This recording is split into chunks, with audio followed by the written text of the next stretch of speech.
Quem é o zagueiro brasileiro na mira de Corinthians, Flamengo e de dois gigantes do futebol italiano? O vídeo de hoje do canal do Nicola traz detalhes dessa história e fala também sobre a dívida astronômica do Timão.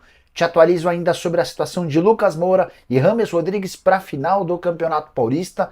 Informação importante no Palmeiras em relação à volta do Verdão ao Allianz Parque. Qual a chance de TT, atacante que pertence ao futebol turco, virar reforço do Bahia? Tem as últimas do mercado, bastidores, finanças e muito mais.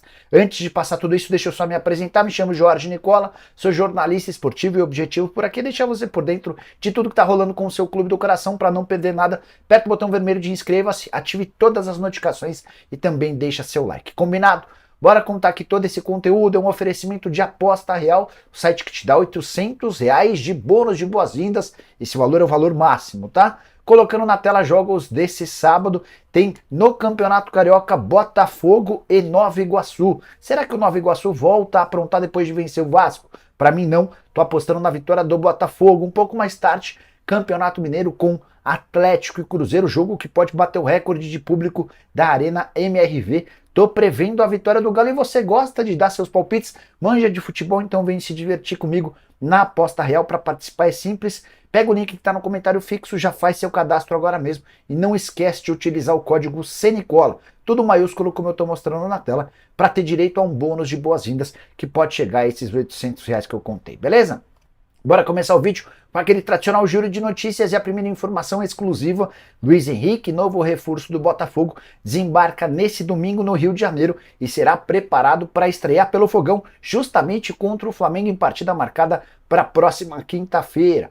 Quero falar também sobre o Cruzeiro que destravou um impasse que existia para a contratação de José Cifuentes. Volante que pertence ao Rangers da Escócia, o negócio avançou e pode ser anunciado nas próximas horas, assim como o Vidalba, zagueiro argentino. Cifuentes chega por empréstimo com opção de compra.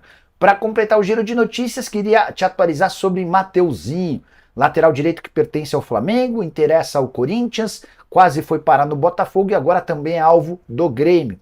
Tricolor gaúcho não chegou aos 4 milhões de euros que haviam sido oferecidos por Corinthians e Botafogo, mas tenta levar vantagem em relação ao impasse. Vale a lembrança de que Mateuzinho quer jogar no Corinthians, mas o Flamengo só daria preferência para o Botafogo. O rubro-negro não quer fazer negócio com o Timão. Bora falar agora sobre TT, que virou assunto na Bahia, tudo porque um jornal turco afirmou que o Bahia abriu negociações com o Galatasaray para a compra do atacante, ex-Grêmio, Lyon, Leicester, entre outros clubes. Também de acordo com a apuração dos turcos, o TT já havia dito sim para a proposta do Bahia, faltava um acordo entre o clube baiano e, obviamente, o dono dos seus direitos econômicos, o Galatasaray. O momento do TT na Turquia não é dos melhores, ele é mais reserva do que titular nos últimos 4 jogos, começou 3 na condição de reserva, 29 partidas na temporada, com 2 gols e 3 assistências, é a primeira temporada do TT por lá, e o que pega é seu custo, ele é um dos jogadores mais bem pagos do futebol turco, 4 milhões e meio de euros livres de impostos por temporada, isso equivale a 2 milhões de reais, tirando toda a tributação, sobram para ele 2 milhões de reais por mês. E talvez esse seja de fato o grande impasse, o grande problema para tirá-lo do Galatasaray. Mas vale a lembrança de que com a ajuda do Grupo City, o Bahia fechou recentemente a contratação do Everton Ribeiro, que ganha, também com a inclusão de impostos, cerca de 2 milhões de reais mensais. Queria saber de você, torcedor do Bahia, qual o impacto de TT, que poderia formar um ataque com Estupinhan e ser abastecido por jogadores como Caio Alexandre, Jean Lucas, Cauli, entre outros. Meio campo tá bem forte no Bahia, certo? Bora falar agora sobre o Santos para te atualizar sobre a situação de João Paulo. O goleiro segue como titular, mas parece estar de saída do Peixe. O Santos não vai declarar isso de forma pública, mas o fato de ter contratado um goleiro, Gabriel Brazão, depois de buscar várias outras alternativas no mercado, é só mais um indício disso. O que tá pegando?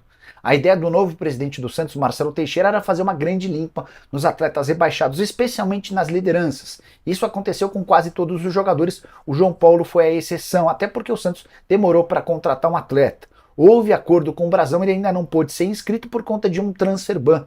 O Santos sofreu uma punição da FIFA e só vai poder inscrever atletas depois de pagar uma dívida de quase 6 milhões de reais com o Fabian Bustos. treinador do Peixe no ano de 2022. Assim que isso for resolvido, eu contei para vocês com exclusividade nessa sexta-feira que a Blaze deve renovar seu contrato de patrocínio master, antecipando uma grana para que o Santos possa fazer essa quitação. A partir daí o Brazão será inscrito, vai virar jogador titular e o João Paulo deve ser negociado, atleta que já havia sido sondado nas últimas semanas por Flamengo, Grêmio e Internacional.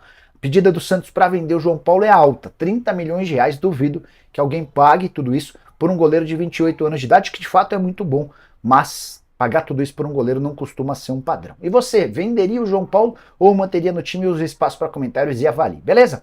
Quero falar agora sobre o Atlético Mineiro para repercutir uma informação do meu amigo Everton Guimarães. De acordo com a HG, o Atlético abriu negociações com o staff de Yuri Alberto, atacante que vai mal das pernas no Corinthians e que foi alvo nessa semana que passou de uma proposta do Wolverhampton. Essa oferta do time inglês já está descartada.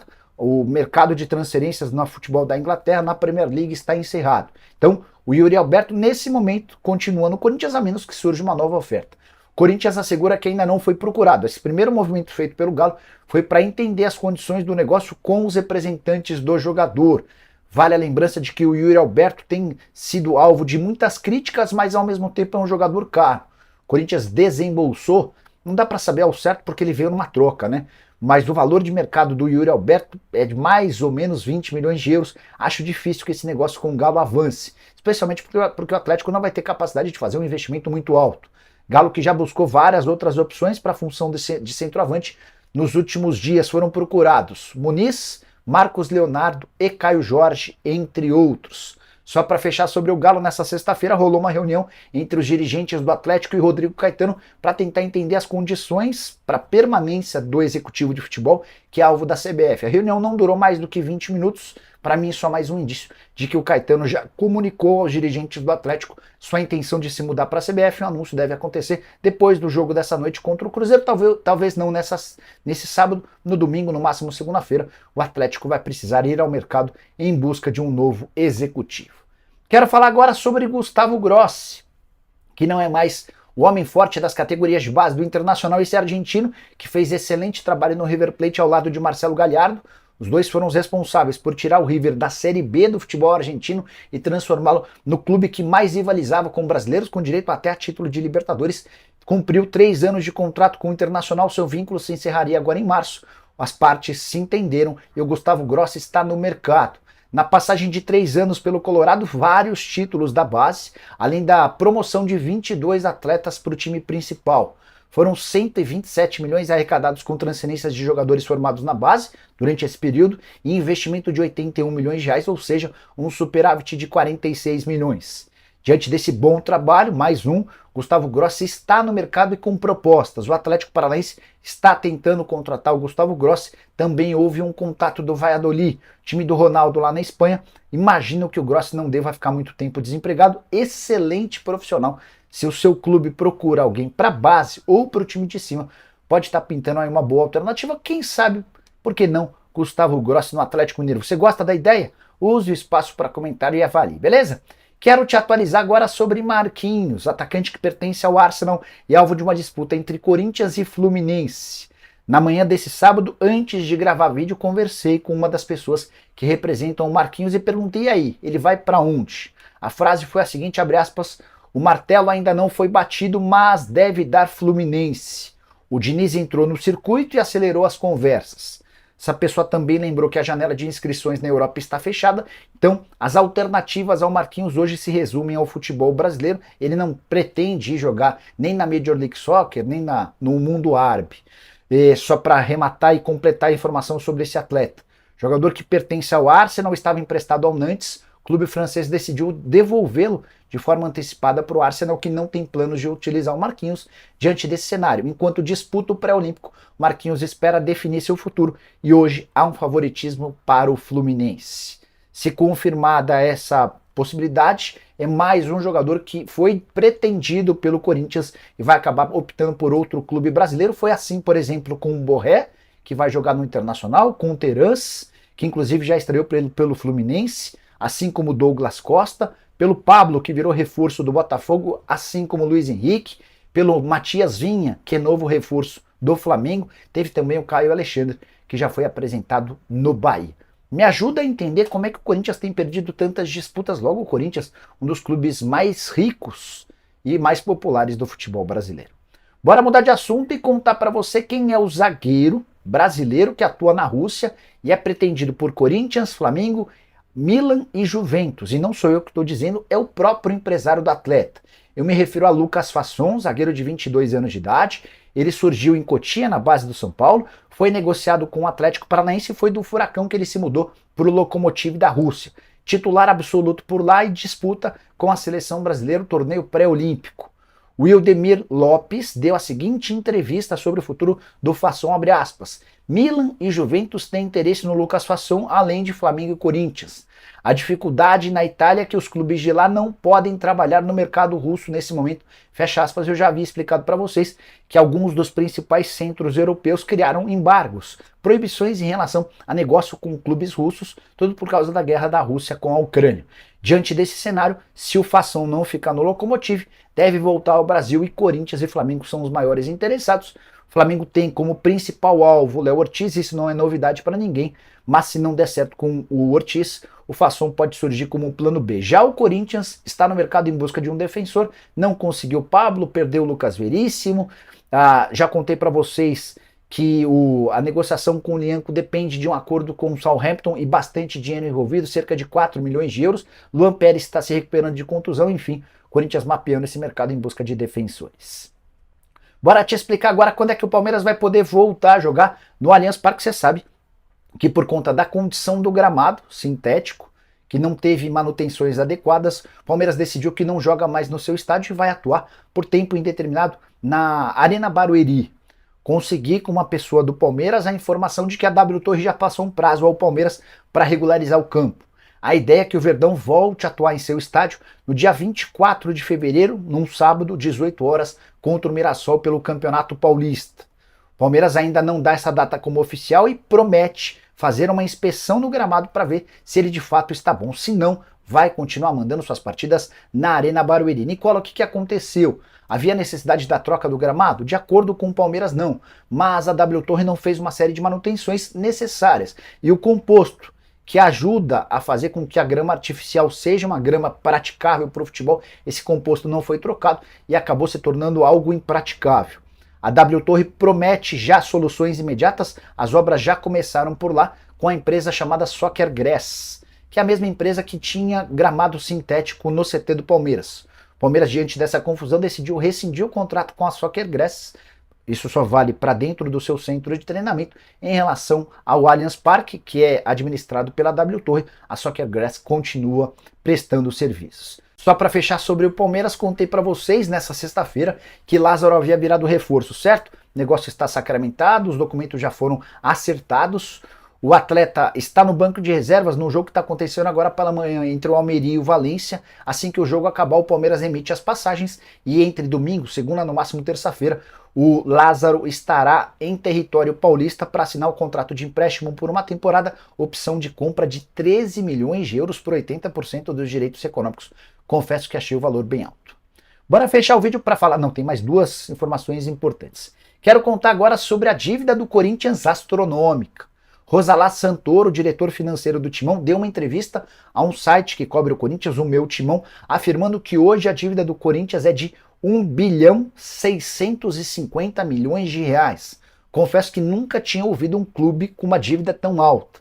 Embora pela primeira vez alguém do Corinthians incluiu na dívida do clube as pendências relacionadas à Neoquímica Arena. São 706 milhões de reais de dívida em relação à Neoquímica Arena, mais 550 milhões de reais de impostos federais, além de uma dívida de curto prazo que varia entre 350 e 400 milhões de reais. Nesse pacote, o último, 217 milhões de dívidas com empresários. O Rosa Lage disse o seguinte, nessa entrevista ao Meu Timão, abre aspas, não tem nada que atrapalha mais do que abrir o caixa e ter de escolher entre quem você paga e quem você não paga. Reflexão importante, mas ele foi além. Abre aspas, mais da metade da dívida até o meio do ano já estava vencida.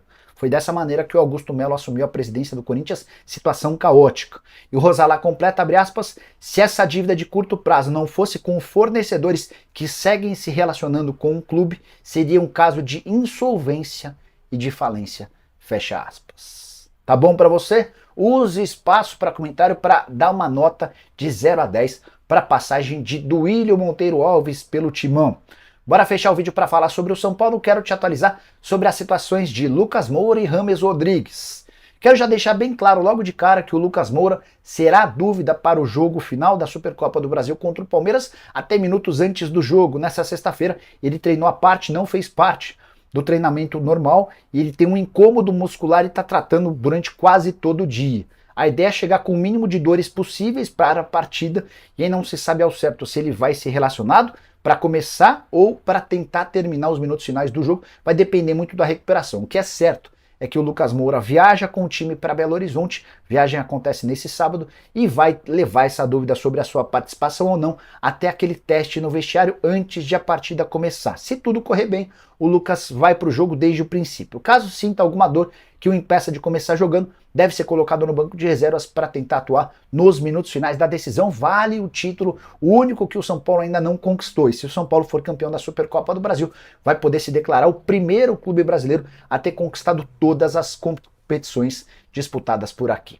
Só para completar, ainda tem a situação do James Rodrigues, certo? Atleta que ainda não estreou em 2024. E há uma dúvida existencial dentro do São Paulo sobre o que fazer com o colombiano. Se ele for para o jogo, certamente vai ser para a condição de reserva e talvez não entre. E aí o pessoal no São Paulo está pensando, puxa, o que vai ser se o São Paulo se sagrar campeão mais uma vez com outra participação do James apenas no banco de reservas? Vale a lembrança de que o São Paulo foi campeão da Copa do Brasil contra o Flamengo e o James não atuou.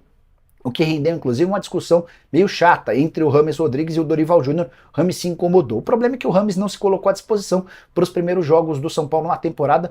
Ele vinha tratando de um desequilíbrio muscular. Então ainda há muita dúvida se vale a pena escalar ou relacionar o James para essa partida, correndo o risco de não podê-lo utilizar durante os 90 minutos. E você, o que faria? Se estivesse na pele dos dirigentes do São Paulo, use o espaço para comentários para avaliar. Não esqueça de deixar like, de se inscrever no canal. Nos encontramos de tarde com mais um vídeo. Abraço, tchau!